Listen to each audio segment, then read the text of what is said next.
It started like any other evening. We were supposed to be winding down after work, catching up, maybe sharing a drink, and talking about the week. I had long since learned that pretending everything was fine made life easier, or so I thought. She walked in late, distracted, and smiling in a way that made my chest tighten. I knew that smile. It wasn't for me. It was meant for someone else, and my gut told me exactly who. "You're quiet tonight," she said, plopping down on the couch next to me. "Are you jealous?" Her question wasn't casual. It wasn't playful. It was a test, a challenge, a dare to react, to expose the hurt I'd been holding back for months. I looked at her calmly. My hands rested on my knees. I took a slow breath. "No," I said. "Just done." The words hung between us, heavier than anything I had ever spoken. Not angry, not pleading, not hurt. Just done. She blinked, confusion flickering in her eyes. "Done?" "Yes," I said. "Done trying to fix something you clearly don't want to fix. Done pretending your actions don't hurt me. Done believing in promises you've already broken." I could see her face change. The smirk faded. The charm vanished. Her eyes darted away, guilt creeping in where arrogance had lived.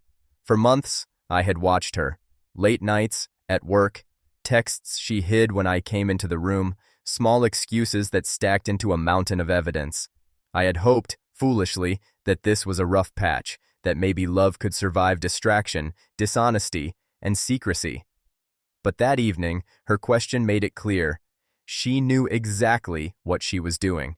She wanted to provoke me, to feel me react, and I didn't. I stood up slowly, each movement deliberate. "I'm done because I finally see who you are," I said, "and I'm done shrinking myself to make room for someone who doesn't care about me." She opened her mouth to argue, to defend, to deny, but I didn't wait.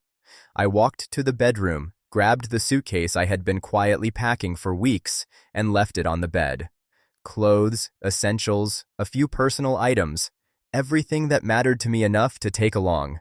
She followed, desperate now, reaching for my arm. "Wait! Don't go," she pleaded. "We can talk. I didn't mean—" I shook my head. "I heard everything I needed to hear," I said. "The lies, the excuses, the laughter you share when you think I'm not looking. I'm done, and this time, I mean it."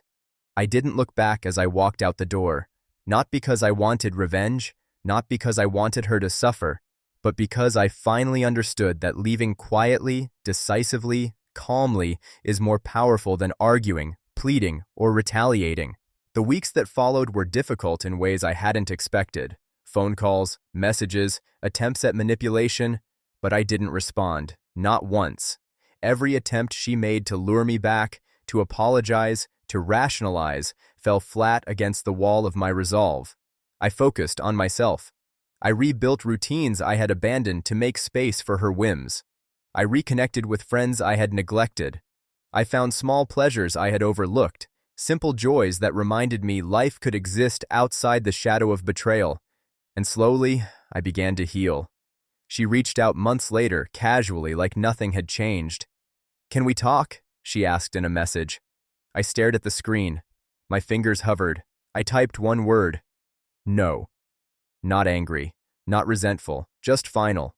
Betrayal has many faces. Sometimes it's infidelity, sometimes it's emotional neglect, sometimes it's laughter shared with someone else while the person who loves you looks on quietly.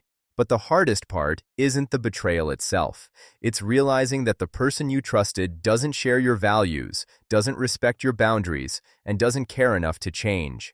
And when that realization hits, the only option that preserves your dignity is to leave. That night, when she asked me if I was jealous, I didn't need to argue or defend. Jealousy is fleeting. Hurt is temporary. But knowing your worth, drawing a line, and walking away, that lasts forever. I'm free now. Not bitter, not angry.